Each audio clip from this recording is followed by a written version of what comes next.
episode 463 of Retro Encounter, RPG fans' bi-weekly podcast of many topics. I'm Zach Wilkerson, and I will be your host today.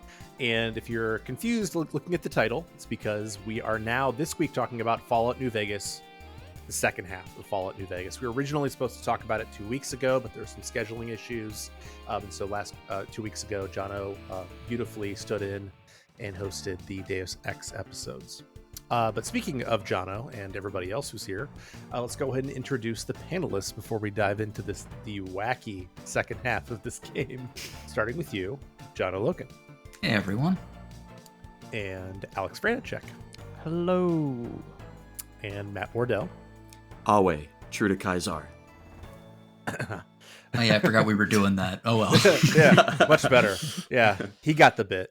And Audra. Hi-ho.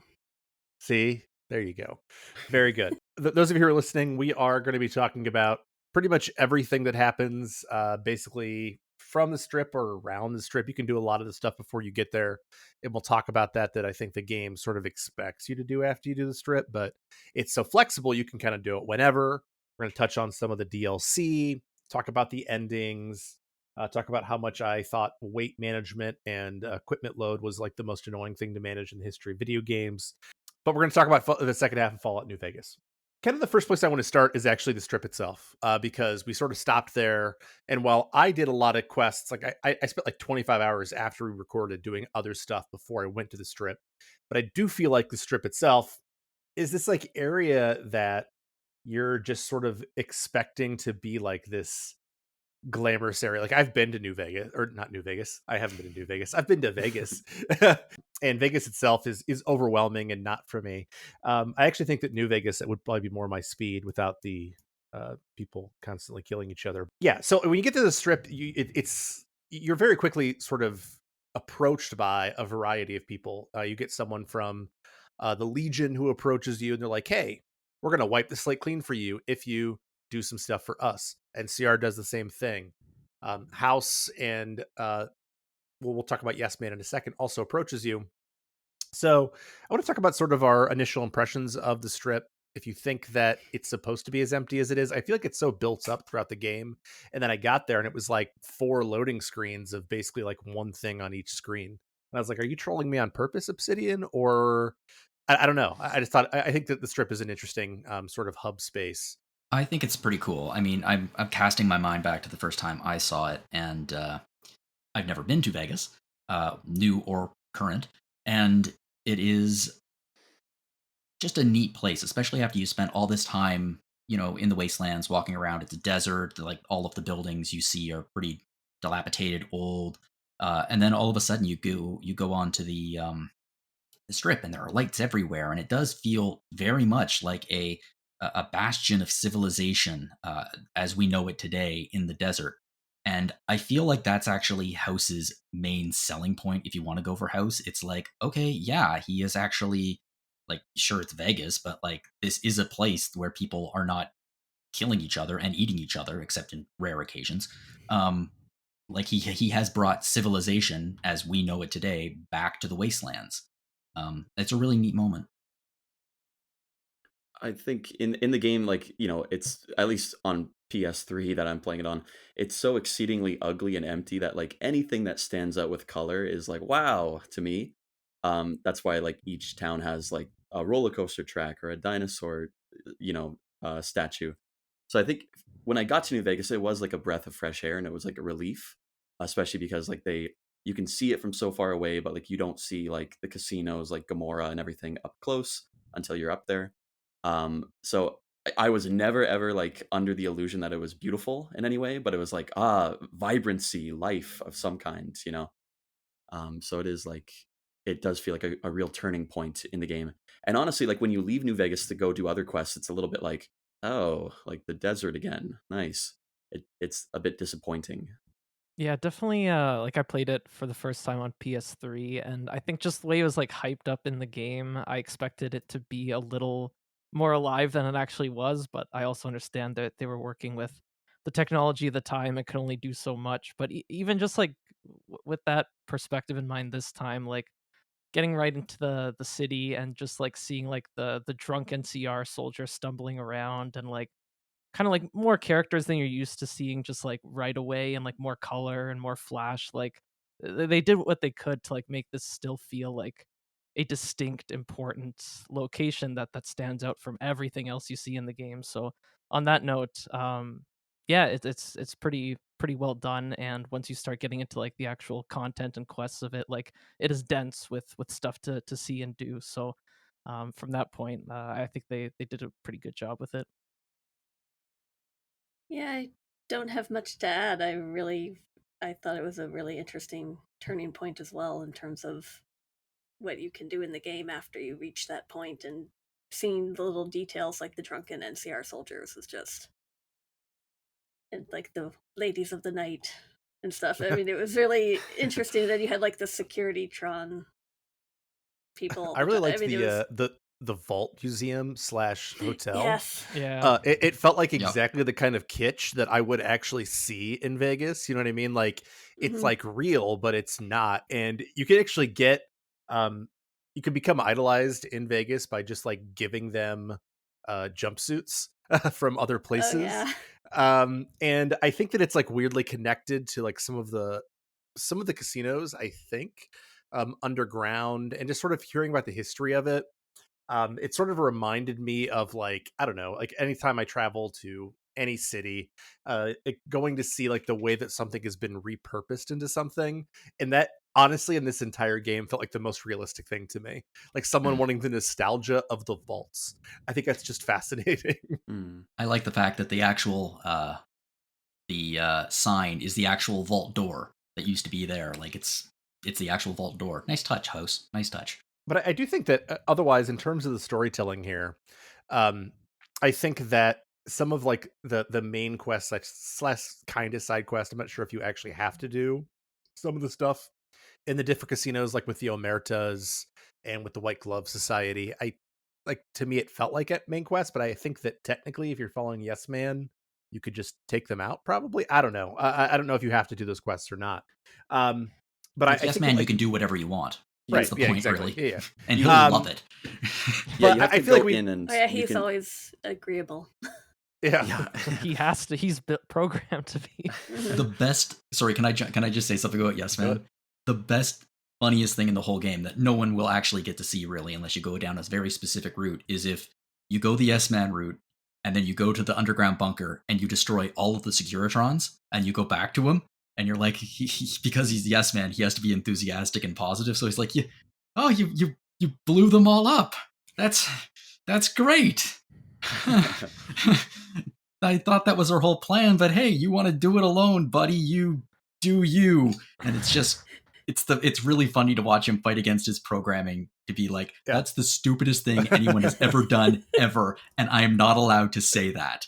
He'll always say things like, "Oh yes, let's join the Brotherhood of Steel. They'll never stab us in the back." Yeah, Like that kind of. I was gonna say that exact same thing. Like I was holding off because like I really, and we'll get to this. Like I was really struggling with what I was gonna choose between Yes Man and NCR, and so I was holding off on making a choice. And eventually, the game makes you make a choice. They give you like a fail, like an immediate fail quest if you don't make a choice. But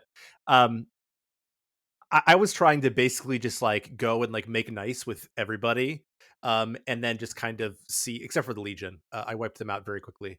But I was trying to make nice, and with Yes Man, like with the Brotherhood of Steel, because I'd already done like the whole Brotherhood of Steel sequence, which I think was really interesting. And when I got to him, and I was like, "Oh, you can just ignore him," and he's like, "Well, my data shows that they are the most likely to ruin our plans, but yay, cool." Yeah. Yeah, he had that reaction with my Brotherhood of Steel thing. That was pretty funny. It's really hard because if you've done all of the side quests, it's like, well, I put a lot of work into the Brotherhood of Steel, guys. I don't want to destroy them. Yeah, I was trying to like schmooze everybody, and I was doing that, even the Legion, up until the point where Kaisar asked me to like win the boomers over to his side and like turn them against the rest of the NCR. And at that point, that's when I went on my like Kaisar killing spree. But like the Legion does have like a really interesting quest line. Like I don't know if anyone else got to it. I didn't do it this playthrough, but like in previous playthroughs, I think Arizona Killer might be one of the greatest like quests possible in the game, but that's only possible if you go the whole Legion route. Do you guys know Arizona Killer? No, No, but I please don't, tell because us. I never would have gone that route. It's the it's like you take responsibility for assassinating President Kimball when he visits Hoover Dam. And there are so many ways you can do it. Like you can like knock out a security guard and like take his outfit and hide his body and then like get up close. There's like snipers positioned around the dam that you can like take out and like borrow their So sniper. you could basically be like any of the 3 like things you have to take out Yep, if exactly. you're actually trying to protect him.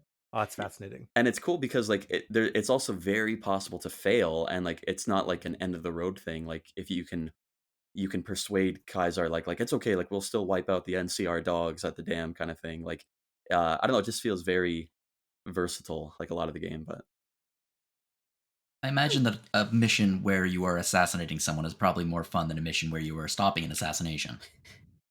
yeah, and for like a peek behind the curtain, I'll talk about it a little bit later. But the what is it? The meat of champions. I had to eat President Kimball, and he's by far the hardest guy to eat. I mean, not that his meat is tough or anything, but like hard to access the meat.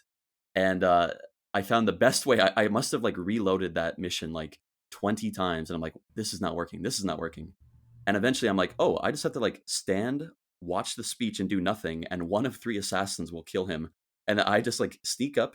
I drag his body off the stage without getting too close, and I eat him like behind the behind like a rock, and then no one catches me. And I'm like, wow, like that was, I just had to do nothing. I do wish the logic was a little bit better with the NCR troops, that they aren't just allowing the dead body of their president to be dragged away by a random guy behind a curtain. Yeah, and as long as you don't get too close, like if you step on the stage, the guards that are on like the cover of the game, they will attack you immediately. But if you stay off the stage and drag his body off the stage, you can like immediately put on his tuxedo and walk around and like eat him and do whatever you want, right? And no one will bat an eye. So it is pretty funny. I mean, you must really love the White Glove Society then. You know what's funny? Before I decided to go the cannibal route, I like completely wiped them out because I'm like, you monsters. And then I became a cannibal after. I'm like, don't knock until you try it. So you killed the cannibals and then you took on their mantle. Exactly. I'm the new Did you Mortimer. at least eat them? Like, was that like kind of like your initiation into It's like an this Attack new on Titan lifestyle? thing. Yeah. You know what? I should have. I literally like I told Mortimer, I'm like, get out of here, you monster. And then he said like, we'll meet again. And I'm like, oh, will we? So I literally chased him outside into the street and like beat him to death with a cane. And then I'm like, well, that solves everything. And I left his body there, so I never got a chance to eat it. But I did take his hat, so I like to think I'm like taking the mantle. Did you wear his hat the rest of the game then? Only when I was eating. While you were eating? Yeah. only while feasting. Yeah. I'm trying to imagine how confused the White Glove Society would be if you revealed Mortimer's plan in front of them and killed him and then ate him in front of them. Yeah, it's like rules for thee, not for me kind of thing, right? I mean, I think that I think that one of the things that I think is great about this game is we're talking about Beyond the Beef, of course, which is an extremely buggy quest that I had to reload like 6 times because it just kept screwing up for me over and over and over again. Mm-hmm. And I was like, I'm glad I have this bug available. Like there's so many different ways. I'm guessing you can solve it. Like I tried to do it again. I was trying to play like the good guy the whole time, which doesn't sound nearly as fun as sociopath Matt over here's playthrough, but like it was really hard to like cook the food without the guards catching me while also having my recipe that somehow tastes like human meat, while also waiting behind while Mortimer's waiting, while also getting the kid who they kidnapped to stay in the freezer, who I didn't ask if he wanted to stay in the freezer. I just closed the door on him. But there's just such a variety of it. And I think that's a really cool one. I think that all the Omerta questline stuff is really cool too, except for the very beginning of it where I was running back and forth between the sex worker and her boyfriend Vault 22 or whatever it was, the hotel. And I went back and forth like 17 times. I'm like, okay, just leave. But like the different choices I had to make with the Omertas, these like, mafioso wannabes, I think that as you get closer to the strip, just finding like all these people who were like trying to act like old world, old America in these very specific ways is interesting. But I also think that it gave you, because I think it was in a slightly more controlled environment, it gave you a little bit Like they had more control. They were able to give us more control over how we solved the quests, which I think was really cool. Hmm. And I really like the Omerta one. Yeah, I it's good. decided to get the guy who was originally doing all the evil stuff to put him in charge. Somehow I felt like that was the right choice because they were all terrible. I don't know. I feel like the Omerta one gets to one of my issues with this game where I feel like all the choices are always terrible for everyone. I, But I yeah, feel like if you're going independent Vegas route, if you were doing this, what you would want is the weakest person in charge of each faction so you can control them. So in this particular case, yeah, this guy is evil, but he's also easily blackmailed and kind of just weak. So yeah, he's the right choice if you're going to take over Vegas yourself. Yeah, I accidentally ended up killing all of them. And well, they killed themselves when they tried. The two heads were going to shoot me, and then I like waited, and then I was like, "Go attack them!" The other guy, and they opened fire and just shot each other. Oh, right, because there's the Yeah, speech check where you can convince yeah. that like the guy's yeah. partner was I didn't even actually pull my like gun on betraying him. that. Yeah. And I was like, "Oops, well, that's one way to end the quest." Turn them on each other. When I did that quest, I was pretty high level at that point. It was like one of the later ones I did, and my speech was 100 at that time. And it ended up being very boring just because I didn't have to do anything. I literally just like, hey, you should do this. Okay. And then like, hey, kill him. Okay. And like I didn't have to leave the building at all. I just like walked to the first floor, second floor, and then done pretty much. So I was a little bit let down. Like it was one of those moments like it reminded me of like Claire Obscure, where it's like, oh, like if I do a billion damage, it's not fun anymore, right? So I felt the same way with like the power of speech. I'm like, oh, I can just convince everybody to do whatever I want, and I miss out on the game that way. I was level 50 like probably 25 hours before I finished the game because some of the DLC in particular, like Old World Blues, I think in particular, I gained like 10 levels during it. Mm. And I kept gaining levels. And I think that part of the issue is that like you gain levels faster, like when you have things like skill or things like speech and things like barter up, which I had very early. And so I'm getting the additional experience from passing those skill checks, but then I'm also just getting it. Like again, I think I got like 10 levels from Old World Blues, which I did pretty early on. Um, and so I agree with you. I think that if I had, and I have some criticisms here and there, but one of my criticisms in general is that like by the time I got to the end game, like it was extremely easy for me just to like mow everything down with speech. Like I didn't have to think about it. I didn't have to like go find clues or whatever. I was just able to convince people to do what I wanted when I wanted them to do it Mm. because like I am that charismatic. Hmm. um Yeah. and I think it's the Yeah. DLC that breaks that a little bit, but also a lot of the DLC is delightful. So you know, it's a hard balance. Yeah, it's Yeah, it's the level cap. The DLC increases the level cap, and because of that, all of a sudden you can basically just max out every single one of your skills, um, which it completely breaks the balance of the original game. yeah, and like not only like does like having the DLC installed like put the level cap up, I think 5 levels with each one you have, but just playing them like you can like you can do Honest Hearts at a fairly low level. I think you can do Old World Blues at a fairly low level, and like you will easily gain like 10 levels if you're like starting them below Mhm. level 30. And so yeah, like fortunately I did Vegas before I did any of the DLC. Like I actually did Vegas like much earlier than I did like my first playthrough, and I was impressed. Like I kind of got what you were hoping for, Matt, where like you would have to kind of finesse your way and improvise a little bit more with like the quests in the Vegas, because it really does at that point of the game, like all those like different speech checks from like different skills like will start like popping up, Mm. multiple options with like every quest, and so like there's multiple ways you could succeed at certain parts or fail at certain parts. So seeing that was as a fairly like underleveled maybe even character for that part of the game was pretty cool, and I had to like have some like kind of interesting improvisation, or like I would get like a speech check that I was just able to make and it'd be like exciting because I just gotten there with that skill. Mm. So yeah, it's definitely like a matter of like that DLC is ultimately like best saved for the end of the game, but and I'm sure we'll talk about it later. It's really good. Like the Uh, DLC episodes I played for the first time, they are awesome. And unlike other Bethesda games, like for example, lockpicking or the computer hacking skills, if you don't meet like the level minimum threshold, you can't even attempt it. Um, Whereas like Oblivion, for example, like you can be level 1 and you can pick any lock if you have like the patience and the skill to do it. This game, like you can really tell it emphasizes like, okay, like try another playthrough as like a smart nerd, or try another playthrough as Mhm. like a little crafty thief. But yeah, you're right. It kind of eliminates like that choice and that that choice of just how am I going to play in this world. So yeah, I do think that it got less exciting, and I think in the previous episode, Zach, you mentioned that the danger was pretty exciting, and I think the bigger and more powerful you get, like the danger goes away, and it just becomes like a little bit of a goofy playground instead of that. Yeah.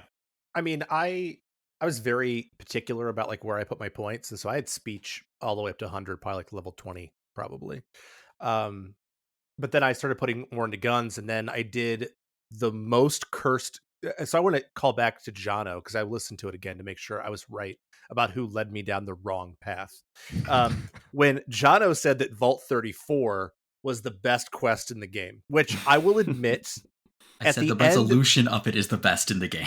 at the end of Vault 34, there is an interesting resolution. Although I was so annoyed at that point and I wasn't reading carefully that I didn't even really realize what choice I was making. Um, so either like you help people out, like basically you get sent down to a vault, and you're trying to basically stop it from like messing up the crops, I think.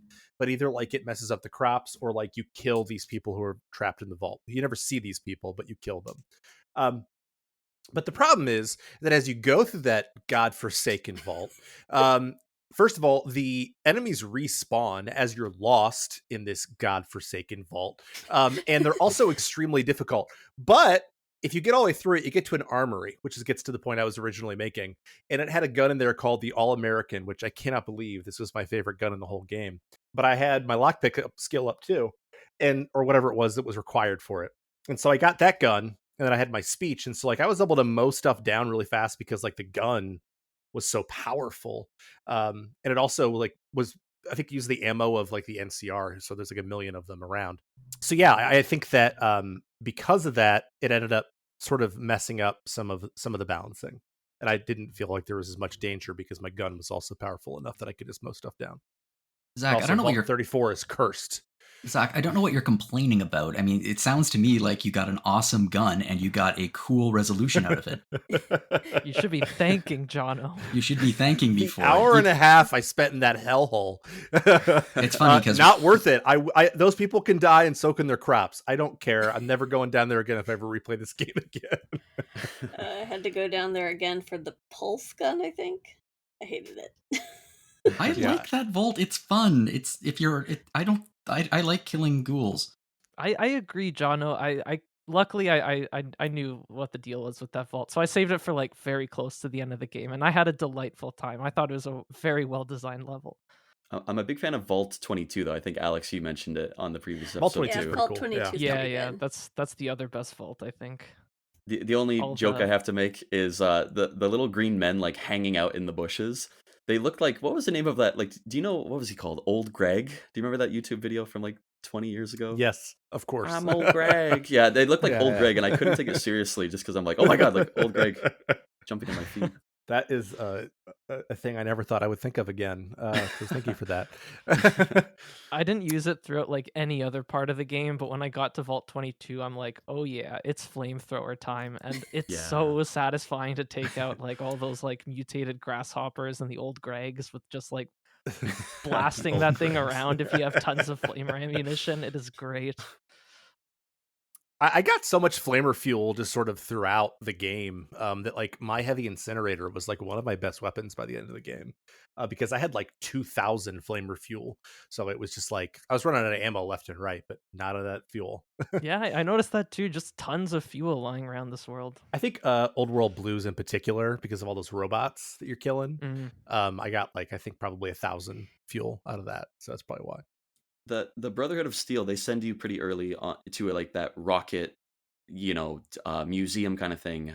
It's close to the Powder Ganger prison, and it's a pretty easy quest or like a little dungeon that you go through. you don't even have to fight the robots there if you can talk your way through it. Like, yeah, I belong here. I'm an employee. I forgot my card. But at the end of it, you get like this. I forget if it's like a ray gun, whatever, like kind of energy weapon. It's called like some sci-fi name, like the Ass Kiculator 8000 or something. And they give you like 1,400 bullets or like ammo for it. And I ended up using that for the rest of the game just because I'm like, I never have to worry about ammo again. Like, so I began to pour points into energy weapons, but it felt like, yeah, a little bit like the All American, where it's like, oh, I guess like this has decided my build for the rest of the game. My favorite weapon in the game is the Rat Slayer. It's actually it loses some of its ability later in the game, but like for a long time, it's all you need Oh. as a sniper. Yeah, the little sniper that you find in that rat cave. Yeah, I used that for a long time. It's great. I think my favorite was first of all, Old World Blues. I know we'll talk about it a bit more later, but just the shout out to the guns right now. Like it's got like some of the most fun, creative, weird Is that guns where in the the dog game. gun comes from? And that's what I was gonna say. My favorite gun was definitely the K9000, I think it was called. Yeah. Just got a dog brain hooked up to it. It barks every time you equip it. It whines every time you unequip it, and it's just like really solid. It also like does like crazy damage. The problem is it just ran through ammo too fast for me, but like it's so cool. They give you like 3 or 4 giant rocket launchers too. Like there's 1 or 2 at Tabitha's like Black Mountain you can find. Um, but the thing is, like I think you mentioned, I don't know if we were recording back then, but you do start to run out of space. So like I used Rex and Raoul to be like my mules to like carry my giant rocket Yeah. launchers and my power armor and all that stuff.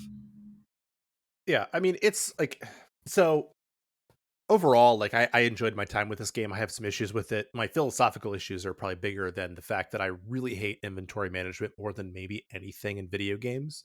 And like the fact that my weight was like, even after I got like my Brotherhood of Steel armor, it gave me like plus 25 weight. I was like rolling with like 140. And I'm like, I need more. Mm. And I was reading about it afterwards, and apparently you can get up to like 400 naturally. Of course, you can put it up to like 40,000 if you use console commands. But like, I know that part of the point is that like it's survival, and you have to make choices about what you carry, and blah blah blah. I get it, Mm. but eventually I found it extremely annoying. I agree, No, and I'm with you.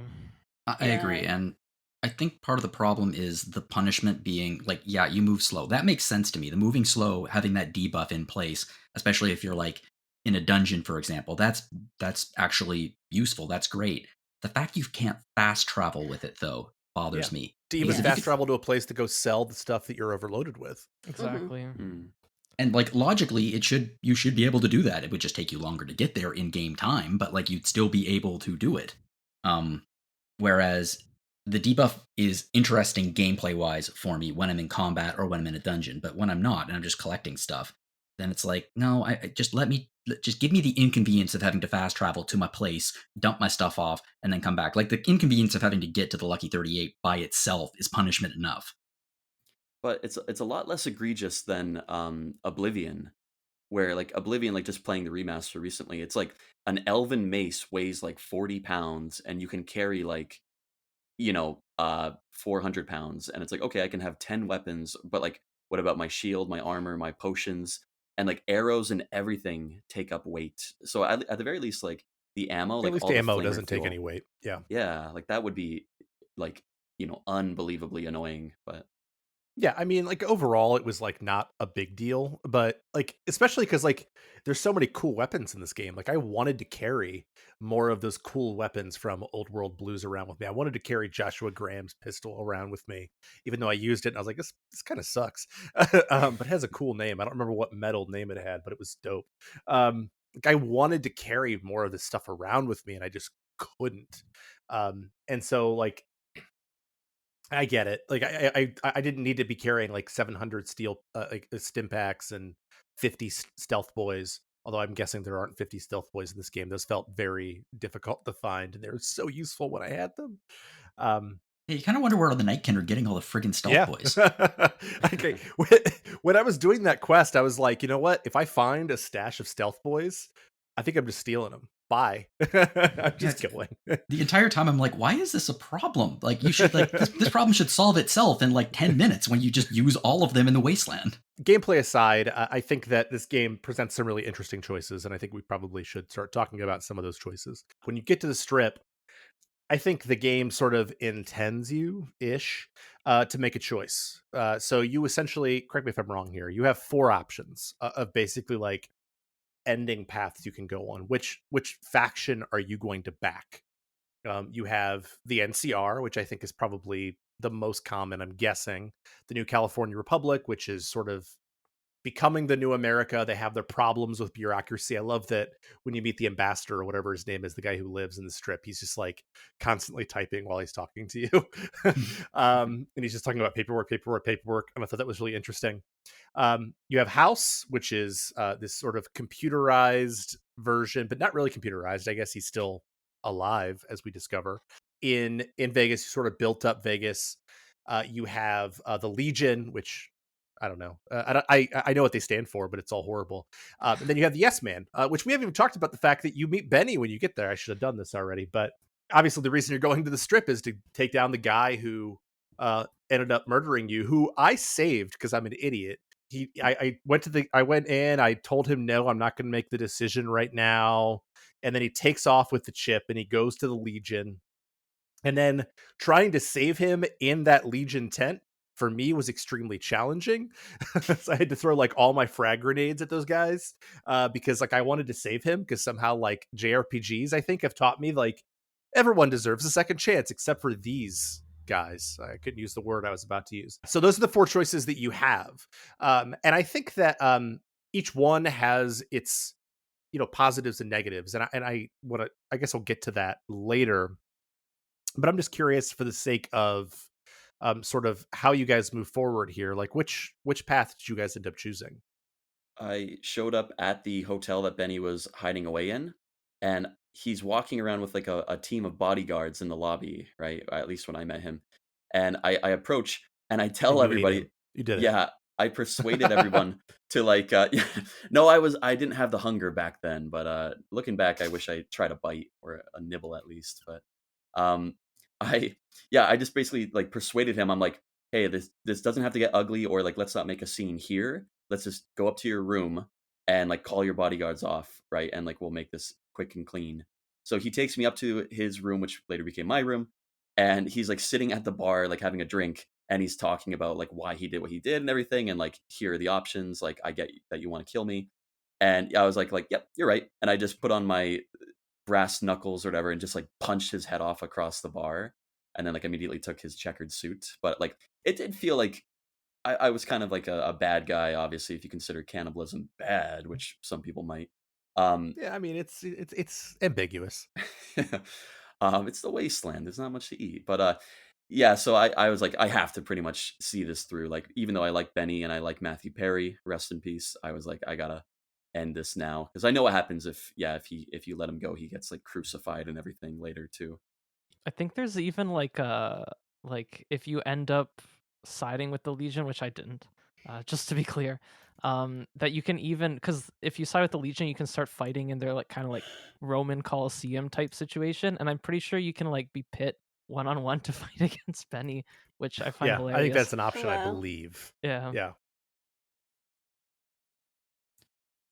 I chose my big choice. Like when I got there, I talked to him. I know what was happening before, and I actually kind of like the story where he manages to get away and get caught by the Legion and his attempt to get the Securitrons. So I just talked to them and agreed with them and be like, yeah, we'll work together. And then he sent his goons up to kill me, which was expected. Yeah, I went in terms of the choice. I don't know. I let him go. He's a he's a jerk, but he's also Matthew Perry, and I like Matthew Perry. I did not let him go. I just, yeah. I was My still favorite mad thing about about the these headache. two podcasts is discovering that despite who Audra seems to be, which is like the kindest person I've met, she is actually a murderous person when it comes to video games. So congratulations, Vengeance will be Audra. mine. So did you Yeah, kill him like in the room? Did you kill him out on the casino floor? I Because like killed him in his the like room. goons actually seem like kind of cool. Hmm. Yeah, I arranged to meet him in the room and then killed him.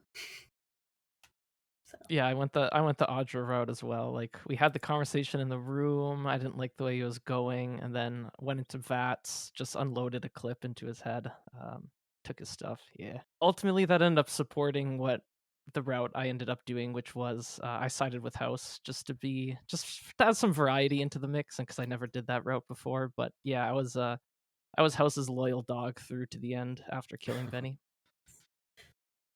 No one told you life was going to be this way. But it was very like satisfying to That like took me a minute, but thank you. but yeah, I I like after closing that chapter, right? Like it's really satisfying like to be like, okay, like that's like the first big chunk of the game finished. What's next? I like that like you sneak through the that same floor that Benny's on, and then you find like through a crack in the wall like Yes Man, and I love the way that it just like leads so openly into like, this is like the real portion of the game where now you're in control, like you get to decide the fate of the wasteland. I thought like that for me is like the most exciting part of the entire game. It just feels like such a great kind of stinger, and like, ooh, like what's gonna happen now. um yeah, the first time I played that, it really blew me away. I'm like, I can do anything. Yeah, I mean, I think that the choices that you get are really interesting. I think that House is an autocrat, basically, right? And so while a lot of the things that he's doing are nice, like it's really just for like this little town right here, and it's also like New Vegas. New Vegas itself is not exactly like it's probably nicer than I guess the Wastelands, but it's still full of like the White Glove Society and the Omertas, and obviously the kind of control that he's trying to exert is not really working because the Omertas are working for the Legion too, right? So like I don't really think that what he's doing is going to work. Certainly Legion is over here, whatever. The NCR again, like bureaucracy and sort of neoliberalism, what we'll call it kindly, is what they represent. And there are all kinds of problems with that. We see that very much in 2025 America. But like the Yes Man, I think on its face seems to be the best choice. But every time I talk to the Yes Man, so like I think that like at first he's like, oh, go deal with the boomers. I'm like, I don't want to go deal with the boomers. Like the boomers are delightful. Like they're the only clan in this entire game that doesn't suck at all. Like I like even like the side quests there are like just pure. Like there's like that lover side quest where like this dude is like seeing a girl from the NCR and then like you smuggle her in and like it's like true love. It's like one of the very, very, very rare times in this game where like it seems like humanity is actually acknowledged. So like I'm like, and then he's like, oh, you got to deal with the Legion, the Brotherhood of Steel. I'm like, I really don't want to. And then he's like, oh well, that was a mistake. But after I did that whole side quest, the Brotherhood of Steel, I was like, I feel like the dude who's in charge of the Brotherhood of Steel was unreasonable, but has become more reasonable. And so like I was like, I don't like any of the choices you're giving me either, buddy. And like I know because like really the reality is like the followers are the ones that I agree with personally the most. But this game is so cynical and mean that I know that if I did the Yes Man ending, like they're just gonna get wiped out. Like it's just what's gonna happen. It was an interesting thing for me making the choice. Like I chose the NCR because I felt like within the game world, that was the choice that I should make. But I don't think that I actually agree with it at all personally because the game has a different philosophy of what humans are going to be like in the wasteland than I do. So I think it's sort of an interesting contrast for me between like what is the game presenting to me and what do I think this would actually look like. I mean, absolutely. Like the game's main strength is not to give you like choices that will pander to what you already want to happen or will make you feel good, but it's to present you with like interesting like dilemmas to think about. It's to like expose you to like different viewpoints, different views for what the future of this world could look like, and for you to wrestle with those without any easy answers. And I think that's ultimately what makes this end game and like conversing with all the factions like so interesting because like I mean ultimately each of these factions represents like a nuanced political response to how to go forward in a decimated society. Like the NCR wants to reinstate the social structures that were just lost with like their liberal democracy. Legion wants to begin civilization anew by returning to kind of like a previously successful model through like the Romans and following this imperial fascism. Mr. House wants to focus on what remains while giving people the freedom to do what they want. He's like a capitalist libertarian. And like the boomers though, like yes, they are like a delightful community, but they're also like if you listen to their story that kid tells you in the museum, which is an awesome sequence, you Mm. also find out that they're just like really violent xenophobes who don't want anything to do with anybody else and will kill them. So even like the boomers who seem to like have things figured out, they're violent isolationists who don't want to deal with other people. And similar to the Brotherhood of Steel, they're like obsessed with just preserving tech, also isolationists. Even the Great Khans, I think, are pretty sympathetic because yeah, they're gangsters, and they got like these violent inclinations and like have done a bunch of like brutal things, but it's also like a response to being abused by like the NCR, like at Bitter Springs, like they were essentially like massacred unjustly by uh, those authorities. So it's really interesting just to talk to the people in each of these factions and like understand what they're about and just think like that's what makes this part of the game so interesting. And also Zach, you say his house isn't capable, you say he's not strong, but did you give him the platinum chip? Did you Hmm. see those super powered robots? I don't think anybody's messing with him with those I super did powered actually, and then robots. I went and destroyed him. Yeah, House is very much. He reminded me of Andrew Ryan from Bioshock. There's a Yeah. reason. Yeah, like it was of that era. It's not just because Andrew Ryan is played by his nemesis on DS9. Oh, is that right? No kidding. Okay. They really Let me went sit. all out with the voice cast. Let me check that before I said. Yeah, he's played by Armin Shearman, who plays Quark. Oh wow. Like killing House was like the one thing that the moment in the game that I felt most like guilty for what I had done because I it truly makes you feel like you are damning the wasteland if you do this. Even though he's like a tough autocrat, like you said, with like the security robots, it's like in a world as messed up as Fallout's, like that's kind of what they need to rein things in. And like the NCR will do that just in like a less efficient way, and in a more like I don't know, selfish way, I guess, like not caring as much about like the citizens of Freeside, for example. But yeah, when I the only reason I killed House was obviously to take over myself, but also to eat his body. So like I did feel a little bit guilty about that, but Oh, that body must have had a weird Feel taste to it. I do pretty have to say, stringy at that point, I would imagine. yeah, the House special was quite unique that day. But Um, Personally, I went with the NCR. I find them the least objectionable out of all of them. Like, Yes Man theoretically is great, but I'm like, I don't want to run the wasteland. Like, I think I can do it. That kind of puts me in the same position that House is in, where I'm like, there's only one person who can do it, and it's me.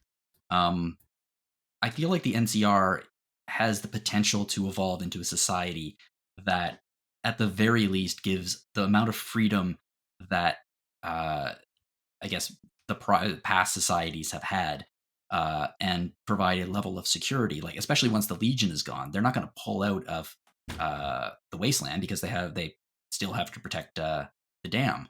And like when it drives me crazy when people are complaining about the taxes that the NCR they're charging them taxes. I'm like, they're literally the only thing standing between you and slavery right now. It's like one of the only negative parts of that ending when you're getting like that sort of slideshow. It's Yeah. like this town has taxes now. Like, oh, okay. Who cares? So do I. But seriously, the people of the wasteland remind me. There's literally no way to say this without sounding condescending. They are living in a little deluded world where they feel like the Rangers would have been enough to have destroyed the Legion. And they're constantly like the line throughout is like, oh, that we made a mistake when we joined the NCR. The Rangers could have handled this by now. And it's like, no, they would have been slaughtered. You would have already been taken over by the Legion right now. Like this little fantasy world you live in, you are currently in the middle of two of the biggest civilizations in the world right now with major armies. One of them wants to enslave you, the other one wants to tax you mildly. Which one are you going to pick? The eastern expansion of the NCR obviously has massive moral implications, but arguably, as the NCR continues to expand, which they theoretically would, uh, more, I guess, prosperity will come to the places that are on the outskirts as they stop being the outskirts. Especially a place like Vegas, which has so much potential as both as a beacon of civilization and has the dam. Like that's huge. The amount of prosperity that these people are going to be getting in the next 50 to 60 years just because the NCR are going to be settling in this area is massive. In my opinion, it might not be, but makes sense. Like, there, obviously, the NCR has spent a tremendous amount of money already in this region. Once the Legion is gone, they have nothing but this place has nothing but potential for them, especially if House is gone. The NCR is just also like Bitter Springs, man. Never forget, like they're just capable of just slaughtering groups of people, just like the Legion are. Just they're a little more polite about it. And Mm. Oh man, there's so many jokes I could make about that. Keep going. I'm sorry. and yeah, I mean, for the record, I didn't feel great about siding with House. It didn't feel good to be with this facts and logic oriented autocrat tech bro in this day and age. No, I didn't feel good about that. But first of all, his voice performance is just amazing. Shout out to Rene Auberjonois, who just absolutely knocks it out of the park with just such a charismatic performance. Oui. Um, but like, Jesus. but considering the circumstances, he's not necessarily the worst of these three options. And if you're like really like listening to the people of the Mojave, which I agree with you, Jono, like are just deluded in terms of like how they see the future going. But they also just really hate like the hypocritical rhetoric that they see with the NCR and the like regressive imperialism and slavery of the Legion. And like House will eliminate anyone who works against his interests, but otherwise he just leaves everyone alone. And so if you're really just thinking about what these people would like, it feels like out of those three options, House is probably the best at giving it to them. Not necessarily that they're right, but in that sense, I think like there's something to his ending, even though it left me feeling a little bit icky at the end. I really wish that I understand they're evil. Certainly they're if you have to be a sociopath if you actually believe in what they believe in. I wish there was a little bit more subtlety to the Legion and their Mm. society, like the Yeah. benefits of the society, because obviously you look at it and you're like, the only thing that people say in favor of the Legion is, well, there's no crime. And it's like, yeah, if you don't count all the slavery, crucifixions, I was gonna torture, say just because they got rid of all the things that should be crimes. yeah, like they the called like and commit called the them crimes. virtues. Yeah. like if you Yeah. if you ignore all the genocide, there's no crime. Right. I wish that they could have the character of Kaisar makes very little sense to me. That he comes from this upbringing, he comes from the followers. He goes off, he reads the book about Rome and says, "Hey, this could work," and calls himself Kaisar and like builds the society up. I completely understand that. The slavery and the incredible misogyny, the making women broodmares, and like it just seems really strange to me that he thinks that this is the ideal society because it's clearly not. Like it's a society built on cruelty and slavery, and why does someone who believed in the path of the followers suddenly switch that fast? Yeah, you're right. I do like have to appreciate how Kaisar, like when you finally meet him, it's a great moment, and he's a very charismatic character. And like compared to every other member of the Legion, it's like, okay, like this guy is compelling, and like I could see him winning people over with his personality. Um, but yeah, I love like that no matter what happens in the game, if you side with him or not, eventually he's replaced or like one upped by what's his name? Like Legate Lanius or whatever, the like masked, like who's truly a monster, like Hmm. that second in command guy, right? Um but yeah, Kaiser, like I don't know if anyone got far enough in the Legion side quest to do the quest a what is it called? A tumor brute, Yeah. where yeah, he's sick and you have to like he confides in you that he has a tumor, and like there's ways that you can like set up a tech med droid over his bed to save him, or you can sabotage the droid and like have it kill him mid surgery. um I do feel like more than any other Legion character, like he has like an ounce of pathos to him, right? That makes it like I still like happily wiped them out, but it's like I wish that they made them a little more, yeah, likable or compelling, like, in their politics, like Jono said. Like I suspect that one of the things that we hear from people is that basically if you are in a town that the Legion takes over and you do what they say, they will leave you alone, and there's stability from that. I wish we could have seen more people who just lived in, or like were representative of people who live in Legion territory. Because at the moment, they are presented as entirely soldiers and women who are enslaved to have babies, and that's it. And it's like, that's not a society that could sustain itself. You'd like, I would like to see how this society actually works and if there are any benefits to this society, because I can't see any. And because I can't see any, I immediately discount them as an option. They're just raiders of another name. I mean, It's the like the Roman ancient. Empire had some luck with Yeah, kind of a similar mentality.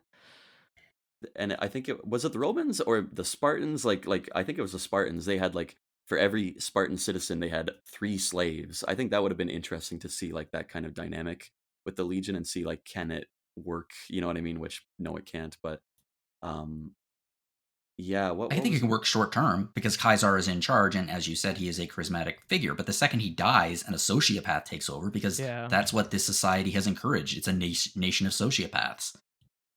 Yeah, I guess both the Legion and the NCR, like they represent homogenization, right? Whereas House and like Yes Man, it's like keeping people split up into factions, right? Which seems to be the happy way, but it's like the just like the real world, it's like when these factions, when these nations like try to conquer each other, they butt heads and then it causes chaos and war. So yeah, Yeah, and like there's no happy ending really. the only way that Yeah. House and Yes Man's endings work is if you have the Securitrons.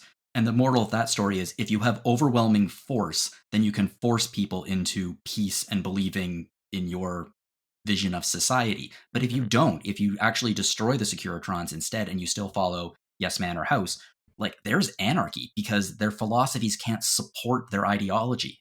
Yeah. Or sorry, their armies can't support their ideology. They can't actually force their beliefs on anybody else. Yeah, no, they absolutely require military power, and it's just Yeah. man, seeing those robots like the Securitrons like amassing like with their like super explosive weapons at the end. Like even though I was with House, I'm like, ah man, I don't like this. Because Hmm. like I don't know when you bring, especially in the age of AI, when you start seeing images like this, it's like, oh god, this could actually happen. Actually, it strikes me Yes Yeah. Man actually does have some fairly significant parallels with using AI in the sense that AI nowadays will just agree with you no matter Yeah, what you tell it. that's a great Yeah, point. What's 2 plus 2? 4. No, it's not. It's 5. I'm sorry, you're right. There are 5 lights.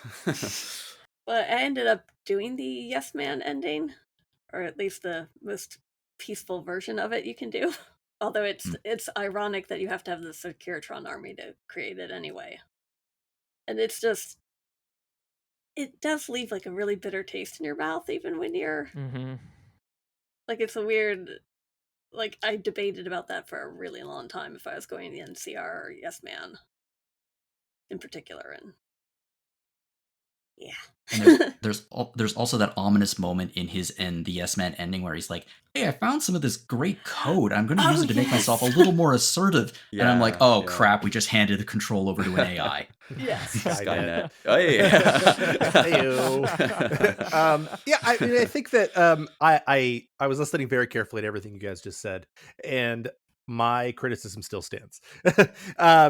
That I think that maybe it's my naivete, because you could argue that that the Brotherhood, the followers, are naive, and I think that every ending except for the NCR ending, I'm guessing, probably has the followers not really doing that. But I think that one of the things the game does, like when you go into these different societies and you sort of get to know them, besides the Legion, of course, uh, you are accepted by them, and it sort of shows like the power of I hate to say this, the power of kindness, Hmm. in terms of your ability to. I know you guys are like, but it was like the power of your ability to like really help these people Hmm. understand, you know, different ways of seeing things, Hmm. negotiating things, helping people see each other. And I'm not saying that I need a happy ending, because no one who knows me would say that. But my point is that this entire game tends to the Vault 34 issue gets to this exact issue to me, actually, as interesting as I think that choice is. And I think the DLCs, which we'll talk about in a second here, get to this issue too, is like there are Hmm. never any good choices in this game. Not really. Um, Hmm. like the idea, like the great cons are sent away, but like what are they going to go do in that other area? And maybe the idea is that like there are never any good choices. We talk about government, we talk about things like this. There's never any good choices. You're always going to have a United States. You're always going to have an Iran or an Israel or whatever. These states that people War have never different opinions changes. about. Yep. Yeah, Oh yeah. yeah. But I and I get your point, Aleks. That like I'm trying to bring my own opinions to it. But what I'm saying is that, like, the philosophy this game is presenting is one that I don't agree with. And Mhm. so that makes it to me seem like it's like an easy kind of cynicism, like watching House of Cards. Like it's just easy cynicism. Everything Mm. sucks. Everything's always gonna suck. And in this world, everything sucks anyway. But it sucks gonna suck a little less here, but it's gonna suck a little less this way, or it's gonna suck a little less that way. But everything sucks anyway. And to me, that's just like a kind of cynicism that I don't believe in. I think that what you said about the power of kindness actually has a little bit of hope to it, because there is that in this game. Yeah. You can go out, and unless you follow like one of the eviler paths, you can make friends with all of these groups. You can bring them together to fight against a common enemy. Uh, you can make friends with them, and by doing so, you can hopefully set the Mojave on a new path towards a little bit more togetherness. And that is kind of the hope for me. I don't find that cynical. I find some of the factions very cynical, but I don't find that cynical. Your actions, I feel, can make a significant difference. You can Yeah, you can like create a drop in the bucket for like aiming the world to a more positive direction. It's kind of like the Metal Gear, like can love bloom on a battlefield, like that kind of idea of like yeah, you can't just Mm. magically snap your fingers and change the world. You're just a courier within it, but it's like yeah, the little romance subplots here and there, and like getting people like not hooked on drugs, getting people to opt for peace rather than Mm. violence in like small scale cases, like with the Kings and the NCR. Like it is very defeatist overall, which is like the like you said, the thesis of the series, war never changes. But yeah, there are like moments of levity beyond just like cynical, jaded, Yeah, haha levity. you can bring people together. Well, I'm going to take this from you, Zach, if that's okay, because I'm happy with it. Speaking of the power of friendship, why don't we talk about our companions? It's a good one. That is fun. I thought that the companions in this game almost universally were really, really good. Lily, I thought, was just sort of like a kind of a joke character, but they were still like fun. But like Boone's side quest into Bitter Springs was really good. Veronica's stuff with the Brotherhood of Steel, I thought, was phenomenal, and Felicia Day's voice performance was excellent. One of my absolute favorite side quests in the entire game was Ganon's Auld Lang Syne, where you go to Mm. like basically Yes. what seems to have been sort of like the NCR before, like it was like the remnants of America, and you find all these old people who you've seen before, and they help you in the final fight. At least they did on my NCR run. They're phenomenal. Raul's hilarious. Eddie or Edie, especially in Lonesome Road, I think that Edie becomes really interesting. Yeah. The only good part of Lonesome Road, in my Yeah, opinion. yeah. We'll talk about that. I think that they're really good. I mean, I think that some of them are way more powerful than others, especially after Lonesome Road. Edie is like an absolute monster. Mhm. Veronica, after you do the Brotherhood of Steel stuff, absolute monster. Mhm. Just like wiping things out. But very cool. I love them all, especially Rex. What brain Yeah. did everyone get him? Whatever the easiest one was, I can't remember. It wasn't a Legion one, that's for sure. I got the one I from the actually- mechanics garage. I grabbed the Fiend one. Yeah, I think it was I- the Fiend one for yeah, me I too. had accidentally grabbed it like before I even started the Rex quest, so it was in my Why am I inventory. carrying around this dog's Yeah. brain? Yeah, I didn't understand. And then that was pleasant surprise. You need to find a dog's brain and like, oh, like this, like in your pocket, like why are you having that? I've been holding on to it. Yeah, it's covered in would've- hair. It would have been great if you had the K9000, if you could just give him that brain. Yeah, Oh, that would have been yeah. fun. But alas. I went to the mechanic that lives like I forget where she lives, like to the southeast, I She- think. Of Novak, yeah. Yeah, The that's right. And Gibson scrapyard or something. yeah, and she goes, "Oh, sure. I mean, one of my dogs is really old, so I'll just get him." And you pay her like 600 caps so you can like talk her down to, barter it down, but and she goes, "Okay, like here, Fluffy." And like the dog comes over and the screen cuts to black and it's like, "Arr!" And then like she's like, "Here you go." And she hands you the brain. I Oh thought this is gosh. awful. Yeah. But Would have put it in a jar or something. Yeah, this pulsating brain.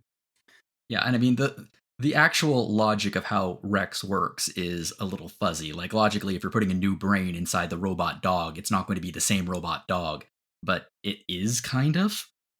I think he does act more aggressively if you choose like a fiend dog, I believe. Hmm. Like he'll growl at you when you talk to him, and like he'll do things like that more often. Yeah, each one of the 3 brain choices has a different buff associated with it. Yeah, I think like the fiend one is quicker because they were saying that they were kind of doped up on drugs.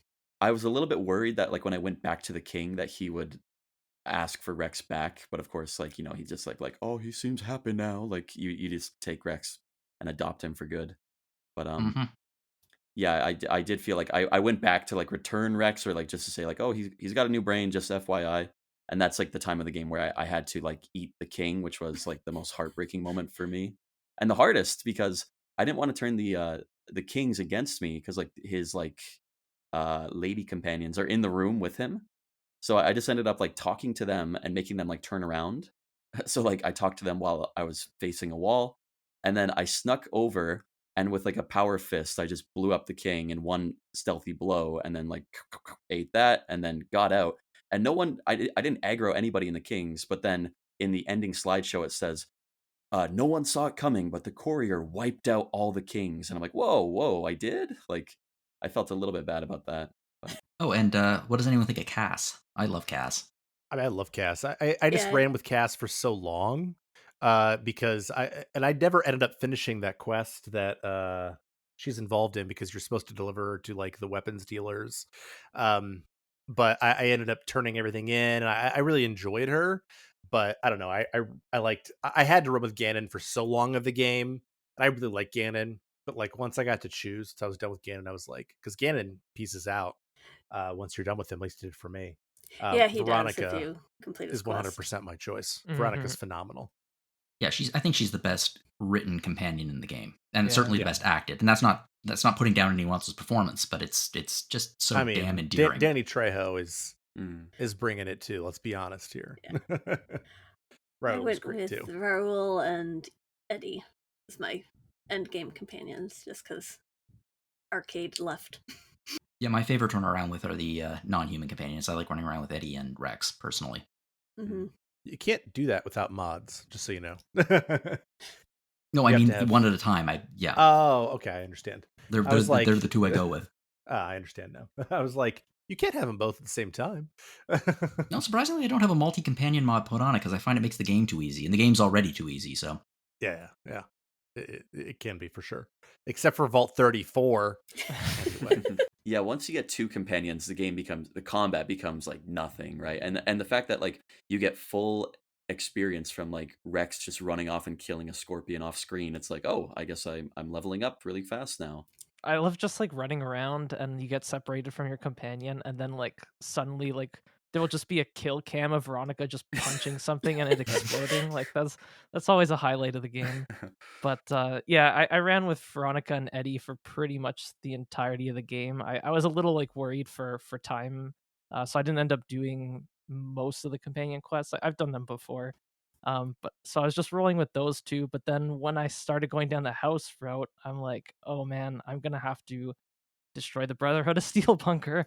Hopefully she's not upset about that. So I did her companion quest. I ended up convincing her to leave the Brotherhood of Steel, like as kind of a preface to that. I'm like, you don't need them anymore. Yeah, like who needs them, right? And so I ended up continuing with the main quest, and I was hoping that she wouldn't be upset about me blowing up all her friends and family, but she was, and she left.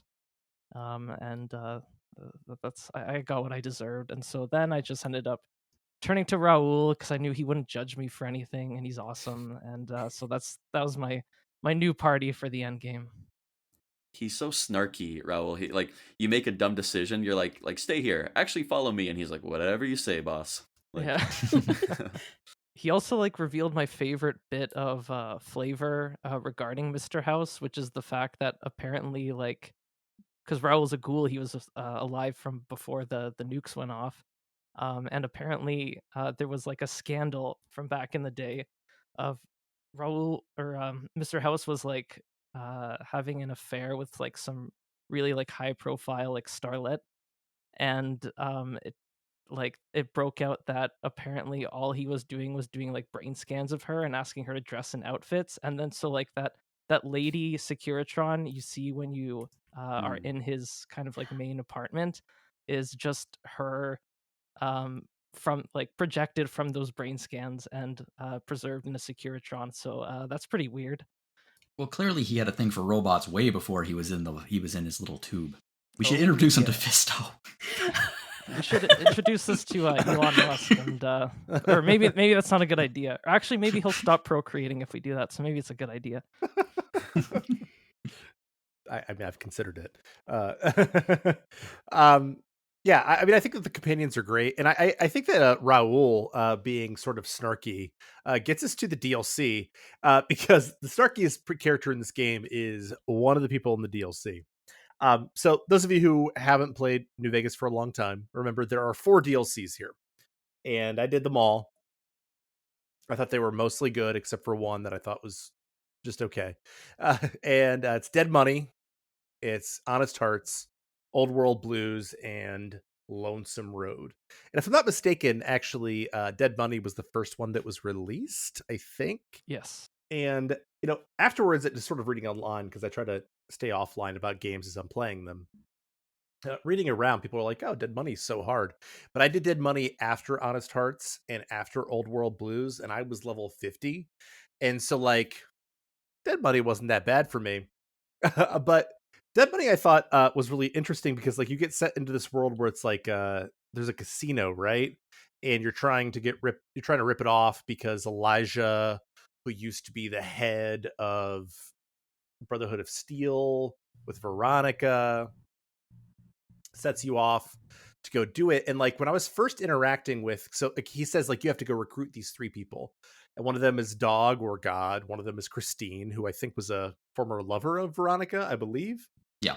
It was never made clear to me, at least my choices, but it was sort of implied.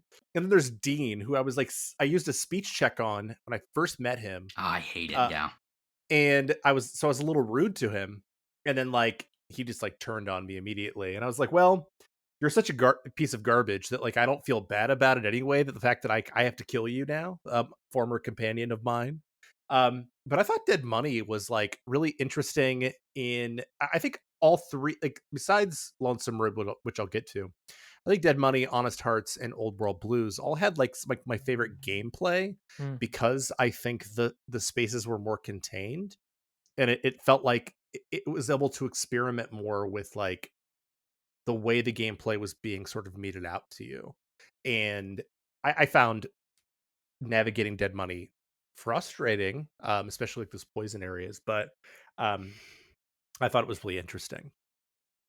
I feel like each one of the DLCs is kind of the Fallout developers playing with different genres. Like I feel like Dead Money is like Fallout if it was a horror game, like Resident Evil, survival horror. Yeah. Honest Hearts is like what if Fallout was a crafting game. Old Blues is what if it was pure science fiction, and Lonesome Road is what if it sucked.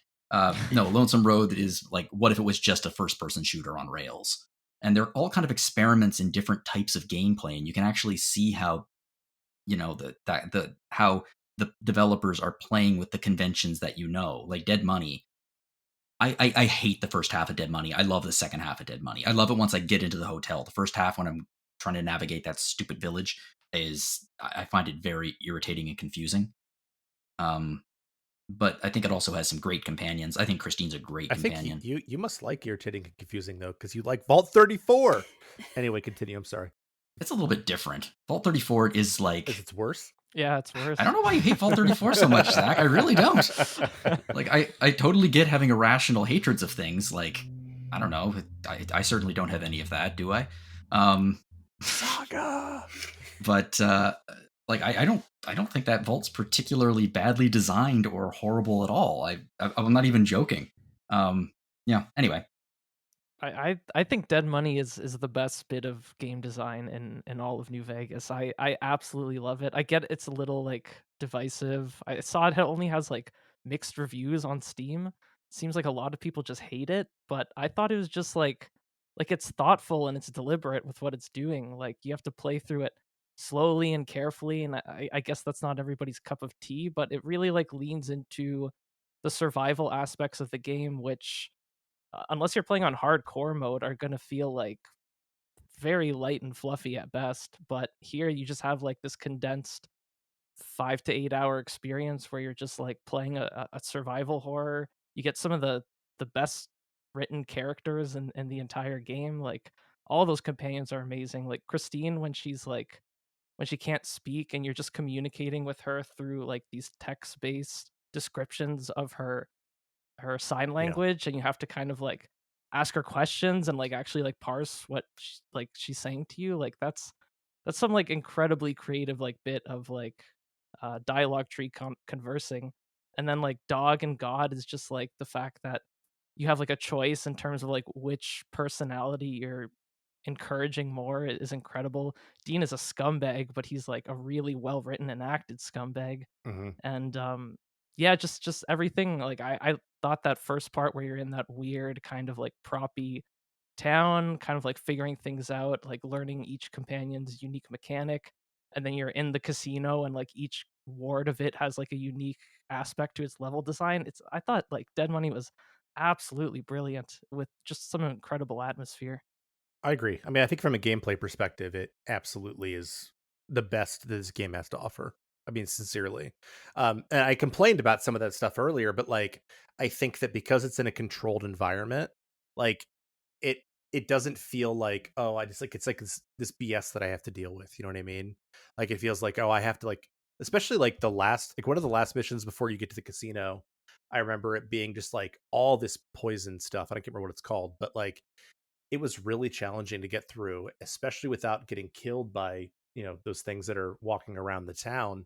But like it felt intentional. You know what I mean? Like Mhm. like there were like a few different ways to get through it, and it felt challenging, but like not in any way an unfair way, but also in a way that was like designed and curated. I think it also has some really nice design. I really like the hotel and the way the hotel looks. It just looks really good. And the way that one of my pet peeves about Fallout is that it apparently no one has tidied up in the last 300 years.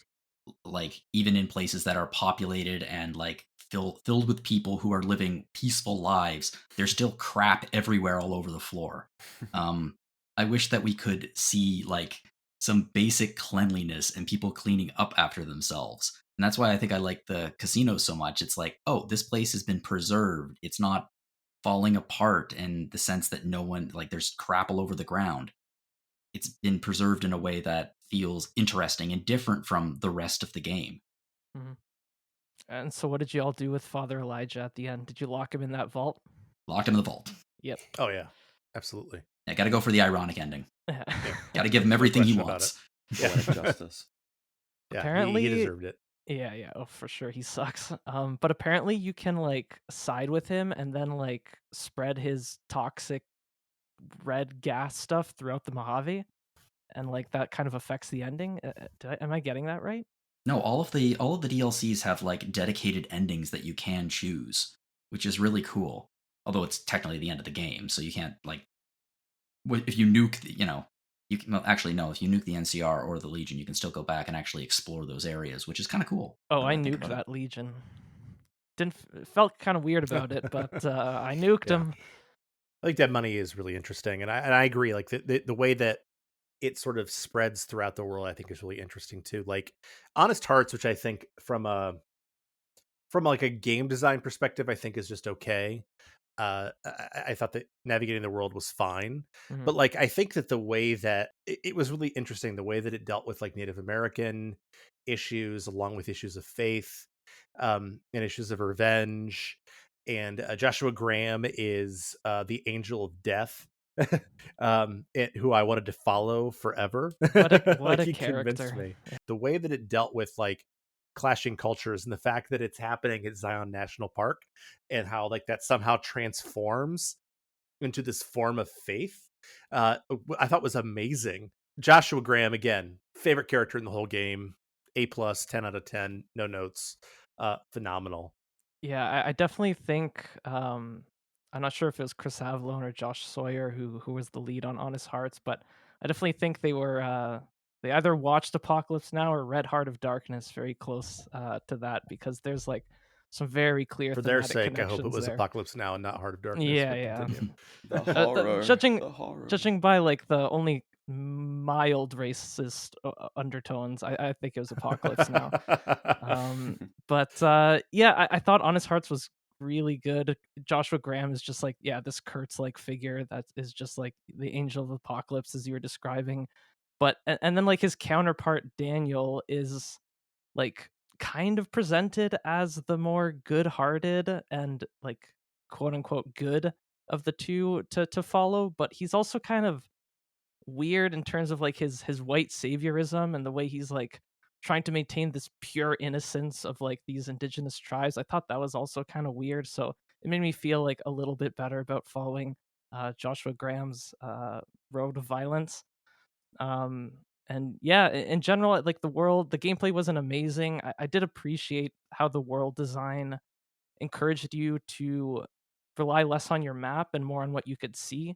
Like it's very vertical compared to like the Mojave. And so you have like these peaks that you can climb, and yet like there's like rivers and valleys and mountains. And so you really have to like get a look at to where you can actually traverse and like make it to your next destination. So I thought that was pretty cool. Otherwise the gameplay was kind of, it was good but not great. I'm sitting here in silence because I'm very jealous. The PS3 streamable version doesn't include any of the DLC because it's a really poorly Oh. designed system. And I've actually never played the DLC. Like in all my playthroughs of Fallout on PC and PS3, I never back then, like I for some reason I was very anti DLC, like buying it. I'm like, I already bought the game. But now I'm sitting here like, oh, Native Americans, religious themes. Oh, sounds very cool to It's Oh, me. interesting. wait till we talk about Old World Blues. No. Yeah, I mean, like Old World Blues, like I think in terms of like game design, I think is actually maybe the weakest of the four. Yeah. I actually think for me, I Agreed. struggled the most here because like I felt like I was just getting like bodied by enemies, and I was like I started this at level 36 or something, and I finished it at level 40, and I gained like 12 levels during Old World Blues. It was insane.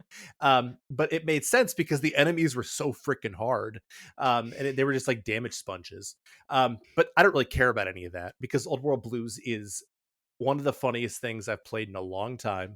I Mhm. don't even know how to describe the plot of Old World Blues, and I don't really think the plot of Old World Blues really matters because the only thing that I really remember about Old World Blues that matters is that time you're exploring the school, Mhm. and they are Yep. totally, as a teacher, they are totally taking the piss out of schools, and I'm like, okay, I see the satirization. Very good, very clever, very funny. You come across like for some reason like you get set back again and again and again, and I'm guessing again like this was like meant to get to the repetitiveness of schooling. I get it. You were set back again and again and again to get the same student records. And one of the student records you get is about a guy named Richie, who likes sports. And the principal, who's over the loudspeaker, just consistently is saying like insulting things about about the students. And Richie at some point, he says, Marcus. "Richie likes balls," and it's the hardest I think I've laughed at a video game maybe ever. I was crying, and it turns out it's like a thing online. Afterwards, I was like, "Oh, other people like this too." Okay, I'm not original, but it's just like it's so weird and goofy, and the writing is so odd, and all the sci-fi stuff and all the humor. It's just like so different from everything else in this game, and I think that some people don't appreciate that, but like I totally appreciated it. I think the central conceit of it is that you arrive in the big empty, where these five uh, disembodied brains, who are some of the greatest scientists of their time, but have lost their minds since then.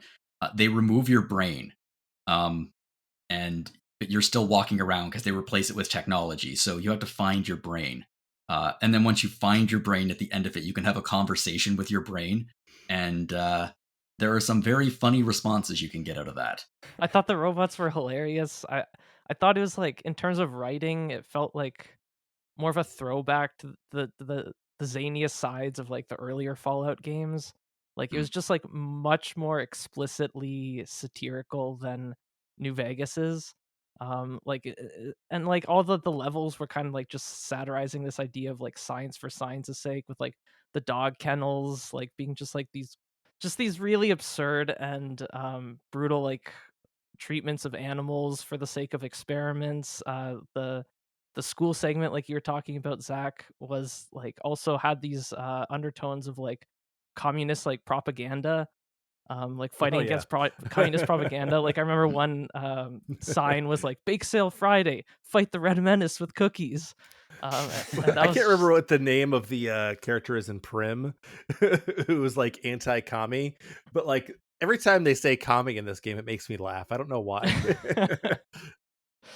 And I didn't do too much of like the exploration stuff, so I'm not really sure how good it was. But just trying to like speed through the main areas. Yeah, gameplay wise, it felt pretty bullet spongy, and I know for a fact like you were a pretty high level, Zach, when you did it. I think I read that the higher level you are when you start it, like the more difficult it's going to be, because like I think Oh, in great. in the I think it's recommended that you can start it as low as like level 15 or something, and that's actually like more ideal than like waiting to like a higher level, because the scaling is kind of wacky.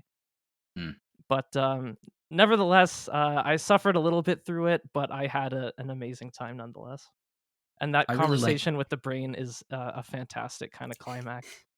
when you can discover if you have the one of the if you have confirmed bachelor, you can hit on yourself, and your brain is disgusted by it. I remember that. That's Yeah, I did awesome. that. I did that. It was fantastic. Yeah, it was just like so goofy, and it was a welcome break, because I did it right after Honest Hearts, and Honest Hearts is so serious, Mm. but like so serious that it's almost kind of funny. That Old World Blues was a good break, but Lonesome Road I actually did after I beat the game. So I reloaded an old save, Mhm. and I was like, all right, let's do Lonesome Road. And Lonesome Road, I think, is on the bad side of okay. Because like it has like this other courier who like you at some point, like someone's gonna have to explain this to me because it all seemed like vaguely nonsensical. He like takes over this robot of Edie, and he's like taunting you as he's like moving you through this area that is everybody thinks is destroyed. There's all these freaking death claws. I hate death claws. At the end, it's like you have the option to nuke the NCR or the Legion. Like he was gonna do it, and he's like he's supposed to be like a foil for you as the courier, I think. And the idea is that you as a courier did something evil before. But like Ulysses, it just seems like a collection of like try hard edgelord BS. The gameplay, it was like particularly on rails. Like it was in a way that I actually thought was like, okay, this is a little like I don't have anything to explore here. I'm just like walking forward, and I died too much. I was level 50, and it was just whatever. Ulysses could have been cool, but instead he was so cool that he wasn't cool, in my Ulysses opinion. sucks. He just sucks. I hate this guy. I find him irritating in every conceivable way. I think he's a terrible antagonist. I think his point of view doesn't make any real logic to me. The idea that you as the courier are responsible for the divide is like underexplored to a ridiculous degree where it's like, Yeah. what the hell are you talking about? And it's a very poorly put together piece of DLC with ideas and story that just don't gel into something that I feel is coherent. Yeah, I'm pretty much with you guys with all that. Like to say something nice about it, I think like the atmosphere was pretty cool. Like it seems like they put more, like it felt more expensive than a lot of the other parts of the game, like with like the sandstorms kind of going on in the background, and like the visuals and environments just felt a little more polished and dedicated. Like it's clear that they wanted this to be a climactic bit of the game, like the last thing that you do before the ending, essentially. And like production wise, it lives up to that. But then Ulysses and the story just doesn't really go anywhere. It feels like wasted potential. I will say, like, I've thought that the combat encounters were pretty well designed. Like, not that I'm playing New Vegas for combat, but I did think that in terms of like using up all my weapons in the best way possible, Yeah. being I was strategic using that rocket with launcher like a each lot. encounter and with like the different enemy designs. I thought it was the most fun I had doing combat in New Vegas, so that was pretty cool, I guess. Yeah, I think that for me that was dead money, but yeah, I could see that. I just thought that I don't know. It felt like it felt like it's like a 16-year-old trying to write something that's deep, and then like they just totally miss the idea of what deep means. Like just like philosophical BS doesn't mean anything. Actually, more like a 20-year-old probably. My students Do couldn't you do that. think that's why they use the name Ulysses? Um, Probably. So we have talked about pretty much all the content. I was intending to talk about the endings after the DLC, but we've already talked about the endings pretty much. I do think that I do like the way that the endings of the DLC work. I do like the way the endings, like, I'm not sure, is this happen in every Fallout game where it's like sort of a slideshow Yep. about Yeah. your choices? I Yeah. think that's cool. And like when when I was watching the slideshow for the NCR ending, which I got, which was mostly pretty positive, I thought. There was one where it was like, you didn't deal with Vault 22. The Powder Gangers continued to wreak riot. I'm like, I just didn't even go there. I forgot that it was even there.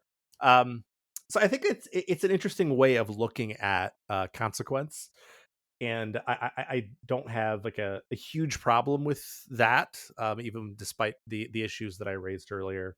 But yeah, anybody get anything surprising in their ending?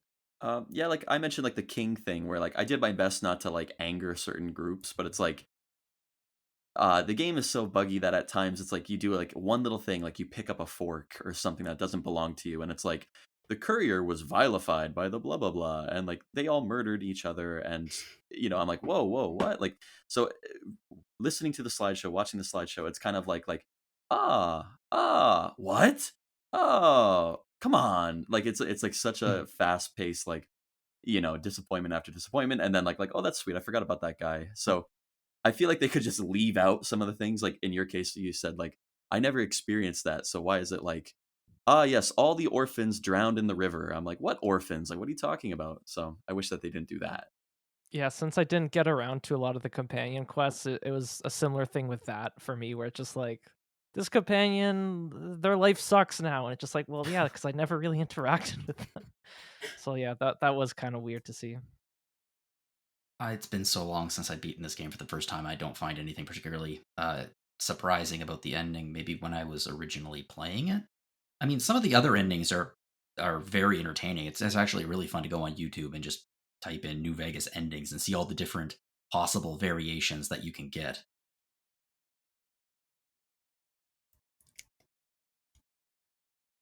Yeah, Yeah. I mean, I think that it was someone saying something. Nope, it was Audra. Go ahead. Oh, I can't really think of anything that was too out of place in mine, sadly.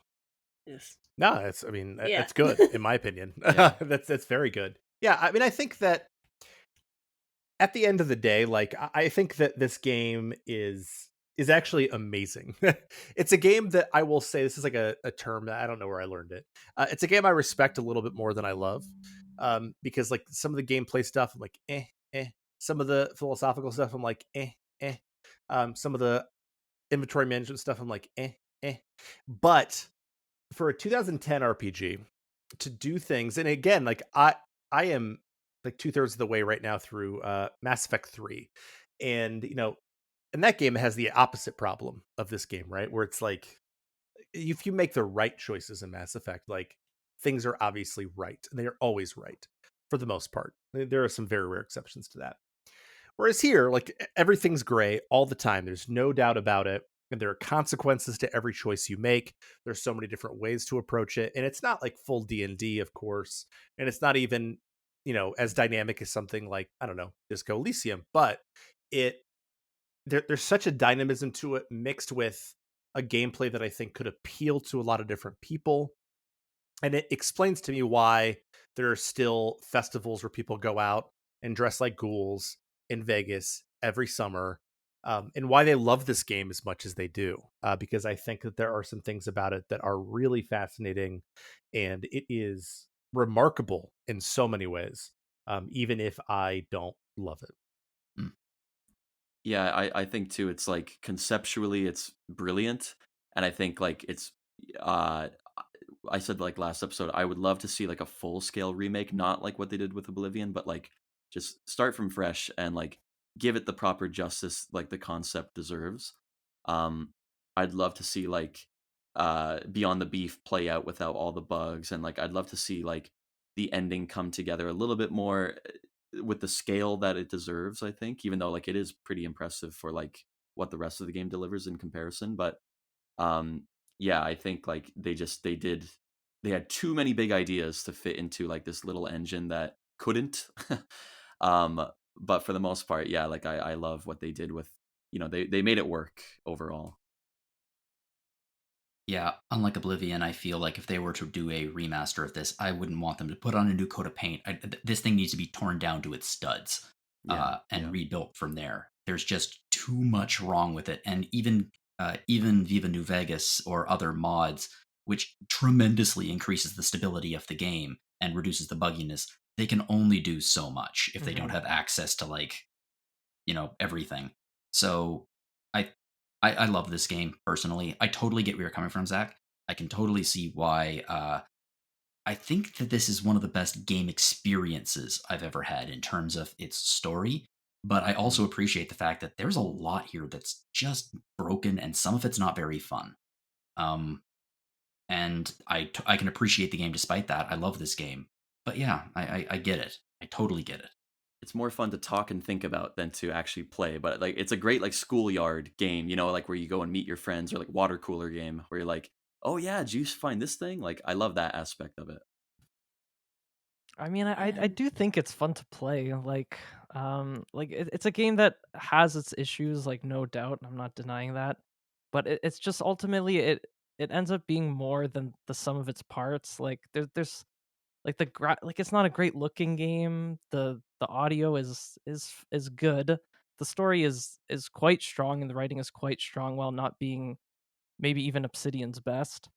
Um, but like as a whole, like the different ways you can approach it, the replayability, the way that Mm. you can just like either try to master it or try to like role play it, it really is like a sandbox for the player's imagination in a way that a lot of other games just aren't. It's clear that like this game was in development in the developers' heads far before it even like was materially being made, because it's just full of like so many creative ideas that are executed to various extents, but just like being able to experience it and making the experience your own just feels really interesting, like in a way that not many other games are able to provide, I think. Yeah, the sheer level of choice and variation is just, to me, it was kind of just addicting to see what you could do and how many ways you could actually approach the different situations in the game. Yeah, I don't mean for us to like end on a down note on the game or anything. Like there's a reason I've played this game so many times, and I will likely come back to it. And if they do revamp it, I will absolutely come back to it many more times. So I think it is like fulfilling a lot of what Western RPGs have promised for so many decades, and it's one of the Mhm. first games to really fulfill Yeah. that teenage desire for freedom and choice within a game, and like the desire Mhm. to be bad and do bad things and stab people in the back. Like I think it's brilliant in that way. And eat people, of course. You could be a cannibal. Right. Yeah. I Finally, mean, that's what I'm waiting for. again, like that's what I'm saying. Like it's I again, like what I'm saying about it is not in any way meant to be a criticism of the game. What I'm saying is like there are all these things that I personally, like as a person, don't want. You know what I mean? Like I like a more curated experience, but this game is doing the very opposite of that, and I think that's brilliant. Um, and so yeah, I think that there are so many things about this game that to me are stunning, and it is in every way the game that people sold me on, which is that it is a game of choice. It's a game where the game reacts to you, not perfectly, of course, but like perfect is not. I'm not sure how it's possible in the game space. Um, so yeah, a phenomenal game overall. Mhm. But before we sign off, there's one last thing I want to ask, and that is one more moment or one more quest or one more thing that was memorable to you that we haven't talked about that just like struck you in some really interesting way. And since I haven't told you guys about this beforehand, I'm going to go ahead and get started with it. There was this quest that I get a feeling was probably part of a quest chain at some point, and I can't even remember what the guy's name was. I'm sure some of you will. But there was a guy who was basically like sabotaging his own troops. It's like on the southeastern part of the map. He's sort of towards the area of the Legion. He's an NCR commander, and he basically is sabotaging, and he's like sending off different messages because he doesn't want his troops to continuously get pushed up against the Legion and die over and over again. It's this older man, and I ran into him early because there was someone in, I think, Camp Carrion, or I can't remember where they were, basically trying to figure out why this was happening. And eventually I figure out it's this dude. And it was a choice that I actually thought was really challenging because like I talked to him and he's like, look, this is the reason I'm doing this. I'm trying not to get my troops killed. This is a ridiculous war. It's not going to change. It's not going to end. This needs to stop. But you could do whatever you want. And it seemed like when I was talking to him that he was going to do whatever I wanted him to do. And so I could turn him in, or I could let him just sort of like right off in the sunset, go live with his grandchildren. And I did. I let him go. I let him go. He resigned. He said goodbye. And I think that for some reason that character, even though I only talked to him for 5 minutes, just the humanity of that choice that he was making, I thought it was really interesting to see someone else making a morally ambiguous choice. And how do I react to that moral ambiguity? I thought that was really powerful. This is such a silly little thing, but it's one of those things that has a big payoff if you actually listen to your companions and like them. There is an unmarked quest in the game. Veronica mentions when you talk to her that she's always had a dream of wearing a fancy dress. So if you can find a fancy dress for her by like looting some of the folks at the White Glove Society, and you put it into her inventory, she gets extremely, extremely happy. Mhm. And that just makes That's me delightful. I didn't know I- that was even a thing. that just makes me happy. It's a nice little thing. She also teaches you a new unarmed move Oh. as a reward. That's fun. I can't remember what it's called. Something I'll look it up. Yeah, I ended up doing that with Vera's dress, the starlet from Dead Money, and I'm just like, hey, this is probably a nice dress, and the fact that she reacted to it, yeah, it felt really really nice. Thanks, game. Hmm. I The didn't scribe counter. That's it. ascribe counter. I didn't do it this run, but I was like, because I played bad, but I was like, sometimes I wanted to like unlock more content, so I was so tempted. With the Boomer quest, the romance that you mentioned earlier, you guys, where he falls in love with the Boomer falls in love with the girl from the caravan company, and like if you want to just be lazy, I love like the shortcuts that you can take. It's like I don't really feel like running back and forth. You can just convince her like, oh yeah, the green light is all good. You go ahead, just run in, and she'll get blown away by the boomers like as she approaches the gate. Those kind of things like were very sometimes I would like play that and just watch it, and then I would like reload my save and just go back and do my real choice. Um but the moment that like it didn't happen as chaotically this time that I played, but like just I thinking back to a teenager, my strongest memory of New Vegas at launch was yeah, Beyond the Beef, my favorite quest, where you go up and you're looking for the detective that's investigating the missing boy, and he's dead in the hotel room, and the two armed guards come in behind you with the masks on, and like the White Glove Society thing. I thought that was such an amazing twist, like as a teenager, and I would love to see that come to fruition, like in the TV show, the Fallout TV show, that quest. But um, when I first played it, I was like, I was screwing everything up. I didn't bother with like any subtlety. I basically just ran down, blowing people away, and grabbed the boy from the freezer and just ran up through the casino. And I pretty much had the entire casino chasing me, um, all the cannibals. And then I like ran and brought him back to his dad. And like it resulted in this giant firefight in like the lobby of the casino, and just like the frenetic like run like that feeling, they're gonna eat you, like it just that really stood out to me. And like I this time I went a little more cleanly, where like I tricked Mortimer and he was ousted as like the evil ringleader. But yeah, I loved like the chaos that could come about with that quest. I did that exact same thing as I was trying to resolve the quest, and I was getting frustrated with the bugs. But then I It's ended up hard not loading, to. and yeah, I know. Um, yeah, then I ended up loading and doing it more normally. But yeah, that was pretty fun.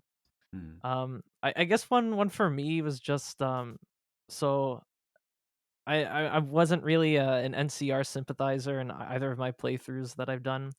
But one moment that stuck out to me with them was the bounty hunting sniper squad in Camp McCarran. It's like about like 5 characters who are in this sniper squad, and like this kind of quest would just be like kind of a, I think, like a throwaway hunting quest that you do to get some extra cash in most other RPGs. But in this one, like as you're doing it, and you can like get to know the individual like members of the squad better. You get to know like some of their like interpersonal relations. You get to know like some of the traumatic events they went through serving as snipers, and just like the humanization of this group of NPCs that could have just been throwaways in any other Yeah. game was just, it really like stood out to me and made me just think like, yeah, this game is pretty awesome. The resolution to that's really fun too, because you can kind of pick whose philosophy you want them to work with. Yeah. Yeah, I thought it was like a quick, really powerful quest. Kind of think I'd go with I like the whitewash, I think is what it's called. The one that's the water, the NCR, those sharecropping farms are getting like the water diverted, and you have to figure out who it's Mm-hmm. going to. And I really liked how that ended up kind of showcasing just, that the NCR wasn't exactly giving it to the populace. So like the one follower guy was trying to divert the water to the free side people, the west side people instead, Yeah, and that's just, a really powerful one. yeah, that was a really good one. And I think that I ended up diverting it to everybody, and then it was like, oh well, now that didn't really work out either. Same thing with the electricity when you Yeah. Yeah. yeah, it's like if you spread it around, well, And one final thing before we sign off, I know that this is a PC game, right? So like a lot of people are modding it, and Jono is the king of mods, and Jono's the one who helped me mod my game to make it look actually pretty good. What are some mods you can recommend to people who have played this game a million times and want to do it a little differently? I don't know if I'd say I'm the king, a duke maybe. Okay, well, I'll just drop some mods really quick. There are so many mods, hundreds of them, and a lot of them are worth your time. But these are ones that I think I would be a few that I think are essential. There is Freeside Open and the Open Strip. Both of these get rid of all barriers, both in Freeside and in the Strip, so they just become open areas, which makes them so much more immersive. Um, Especially the Strip. Like we were talking about the Strip off the top, and I wanted to say, like, when you have the Open Strip, you can see the entire thing. It dramatically increases the impact of the Strip. There is one called it's NVMMP, New Vegas Map Marker Project, and basically all this does is just add more map markers to your Pip-Boy. So things like it adds a map marker for the Lucky 38, or like for many places inside the Strip, so you actually can fast travel, and it reduces so much just like walking and having to go through the gates and everything. It is great.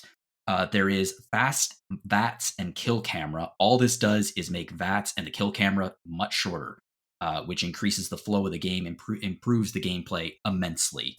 One of my favorites is the extended New Vegas radio generator. I think I mentioned this last week. I dumped the entirety of Postmodern Jukebox's discography into this and then put it in the game, and it was like immersive as hell. It actually felt even more immersive than a lot of the songs that are actually in the game. I do want to mention just three. There's tons of content for this game too, like fan created quests, companions, that kind of thing. I think the best that I played uh, is he deleted it, but you can find it under the Some Guy series, SOMEGUY, and it's his big one is called New Vegas Bounties, and it's a series of three big pieces of essentially DLC. With new world spaces and people to hunt down, it's as good at its best. It's as good as actually New Vegas is in terms of the story. Super immersive.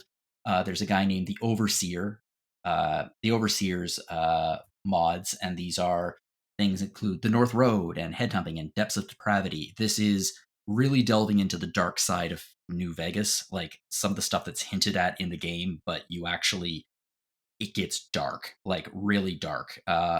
If you're not into that, that's cool. But if you are, it's great.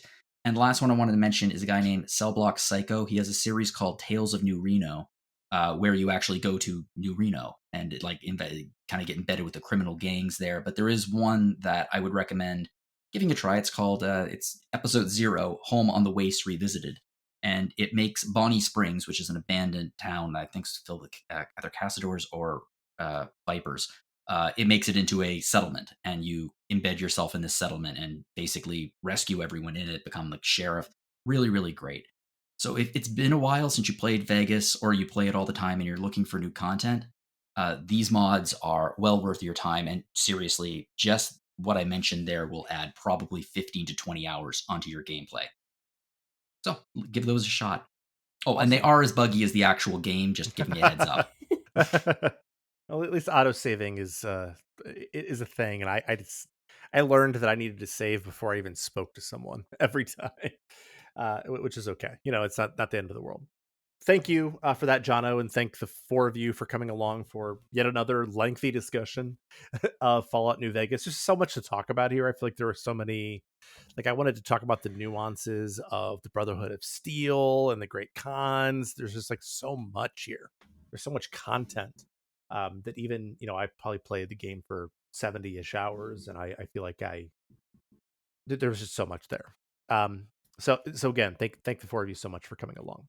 In 2 weeks, we're going to be talking about a very different kind of video game that I have started, and that is Breath of Fire 2. Which was a game that was voted on by the listeners for us to play. We are finally in July getting around to playing Breath of Fire 2. I've given it a start. I decided that Matt inspired me.